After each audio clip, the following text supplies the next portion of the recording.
బతుకమ్మ గురించి కాంగ్రెస్ పార్టీ సమస్యల్ని పక్కదారి పట్టిస్తుంది. సుప్రీంకోర్టు దేశ సర్వోన్నత న్యాయస్థానం ఇచ్చినటువంటి బెయిల్ పిటిషన్ మీద కూడా రాజకీయాలు చేయడం అనేది బాధాకరం, దుర్మార్గమైనటువంటి విషయం. ఢిల్లీ ఉప ముఖ్యమంత్రి, ఇండి కూటమిలో భాగస్వామి మనీష్ సిసోడియాకి బెయిల్ వచ్చింది. అప్పుడు ఎందుకు మాట్లాడలేదు Congress party? What was the stand of Congress party? అదే మద్యం కుంభకోణంలో ఇంకొక ముద్దాయికి ఈరోజు బెయిల్ వచ్చింది. దానికి బీజేపీకి ఏం సంబంధం ఉంటుంది? ఒకవేళ కవిత బెయిల్కి బీజేపీకి సంబంధం ఉంటే మనీష్ సిసోడియా బెయిల్కి బీజేపీ కూడా సంబంధం ఉండాలి. మరి ఇండి కూటమిలోంచి బయటికి వెళ్ళిపోతుందా? మనీష్ సిసోడియా గారికి బెయిల్ వచ్చింది కాబట్టి మనీష్ సిసోడియా గారు వచ్చి బీజేపీలో జాయిన్ అవుతున్నారా? అందుకని మోకాలకి బోడిగుండుకి లింక్ పెట్టి మాట్లాడేటువంటి ఈ కార్యక్రమాన్ని కాంగ్రెస్ పార్టీ మానుకోవాలి. బెయిల్ అనేది మున్సిపల్ కోర్టులో రిజెక్ట్ అయింది, జిల్లా కోర్టులో రిజెక్ట్ అయింది, చివరికి హైకోర్టు రిజెక్ట్ చేసిన తర్వాత ఈ దేశ సర్వోన్నత న్యాయస్థానం సుప్రీంకోర్టు బెయిల్ ఇచ్చింది. కాంగ్రెస్ పార్టీకి డెమోక్రసీ మీద విశ్వాసం లేదు, పార్లమెంటు మీద విశ్వాసం లేదు, సెబీ మీద విశ్వాసం లేదు, కోర్టుల మీద విశ్వాసం లేదు.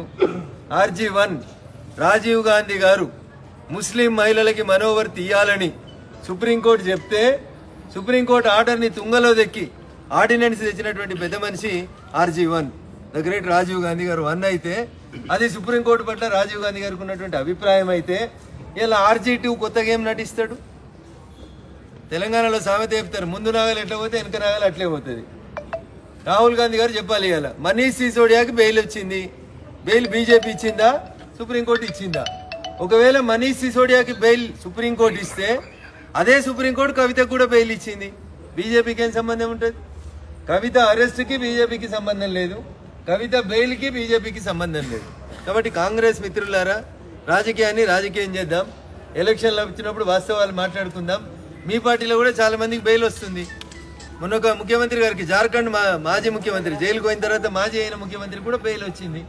మరి అది కూడా బీజేపీ ఇచ్చిందా? ఇస్తే మరి ఆయన ఇండి కూటమిలో ఎందుకున్నాడు? మళ్ళీ వచ్చి ఆయన ఇప్పుడు ముఖ్యమంత్రి అయింది కదా, సోరెన్ గారు వచ్చి మా పార్టీలో చేరాలి కదా, చేరలేదు కదా, మీతోటే ఉన్నాడు కదా ఇండి కూటమిలో. నేను జార్ఖండ్ ముక్తి మోర్చా అధ్యక్షుడు సోరెన్ గురించి చెప్తా ఉన్నా, ఆయనకు బెయిల్ వస్తే బీజేపీకి సంబంధం లేదు. ఢిల్లీ ఉప ముఖ్యమంత్రి మనీష్ సిసోడియాకి బెయిల్ వస్తే దానికి బీజేపీకి సంబంధం లేదు. కానీ కవితకు బెయిల్ వస్తే మాత్రం బీజేపీకి సంబంధం ఉంది. అంటే మీరు టీఆర్ఎస్ పార్టీని ఇండి కూటమిలో చేర్చుకునేందుకు ఇవన్నీ ప్రయత్నాలా? అసలు మీ ఉద్దేశం ఏందనే చెప్పుండ్రు. కనీసం కోర్టులలోనే గౌరవించరు అనేది నేను కాంగ్రెస్ పార్టీకి ఇచ్చేటువంటి సూచన. అభిషేక్ మను సింఘ్వి ఆర్గ్యూ చేసిండు, ముకుల్ రోహిత్కి ఆర్గ్యూ చేసిండు, కపిల్ సిబల్ ఆర్గ్యూ చేసిరు కవిత బెయిల్ పిటిషన్స్. వీళ్ళంతా ఏ పార్టీలు ఉన్నారు? ఏ పార్టీకి వెళ్ళి రాజ్యసభ సభ్యులు? ఈ మాత్రం కూడా తెలియకపోతే వర్కింగ్ ప్రెసిడెంట్లు అంటారు, PCC ప్రెసిడెంట్లు అంటారు, ఏది పడితే అది మాట్లాడుతున్నారు. మెదక్ జిల్లా అయినా, నిజామాబాద్ జిల్లా అయినా ఏది పడితే అది మాట్లాడేస్తూ ఉన్నారు వర్కింగ్ ప్రెసిడెంట్లు. వాళ్ళకి ఏమీ తెలియదు, బెయిల్ ఏంది, ప్రొసీజర్ ఏంది, సిస్టమ్ ఏంది, ఏం తెలియదు. అయినా బీజేపీ మీద బురద జల్లాలనేటువంటి ఒక కార్యక్రమాన్ని చేపడతా ఉన్నారు. ఇది కాంగ్రెస్ పార్టీకి తగదు. స్పష్టంగా సుప్రీంకోర్టు బెయిల్ ఇస్తే కవిత బయటకు వచ్చింది తప్ప భారతీయ జనతా పార్టీకి బెయిల్కి ఎట్లాంటి సంబంధం లేదు. కాబట్టి అబద్ధాల పునాదులే ఎజెండాగా ఎదిగినటువంటి కాంగ్రెస్ పార్టీ ఇంతకంటే గొప్పగా మాట్లాడుతుందని మేమేం ఆశపడతలేం. బట్ తెలంగాణ సమాజం, విఘ్నులైనటువంటి తెలంగాణ ప్రజలు అర్థం చేసుకుంటారని, బెయిల్ కోర్టుకు సంబంధించిన అంశం అని, పార్టీలకు సంబంధించిన అంశం కాదని జగ్గారెడ్డి గారికి, మహేష్ కుమార్ గౌడ్ గారికి అర్థమయ్యేలా చెప్పాలని చెప్పి ఆ అభిషేక్ సింగ్ మన్వి అనేటువంటి సుప్రీంకోర్టు వకీల్కి ఈ సందర్భంగా నేను విజ్ఞప్తి చేస్తాను. ఒక రాజకీయ పార్టీ ఇంకొక రాజకీయ పార్టీలో విలీనం అవ్వాలా అవ్వకూడదు అనేది ఆ టీఆర్ఎస్ పార్టీ పెద్దలను అడిగితే కరెక్ట్ సమాధానం వస్తుంది. భారతీయ జనతా పార్టీ ఎవరిని విలీనం చేసుకోవడానికి సిద్ధంగా లేదు.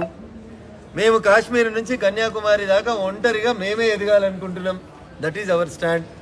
మాతోటి ఎవరు చర్చలు జరపలేదు, సంప్రదింపులు జరపలేదు. నాకు తెలిసినంత వరకు పార్టీలో ఒక పార్లమెంట్ సభ్యుడిగా నాకు తెలిసినంత వరకు అట్లాంటి ప్రస్తావన కానీ సందర్భం కానీ లేదు.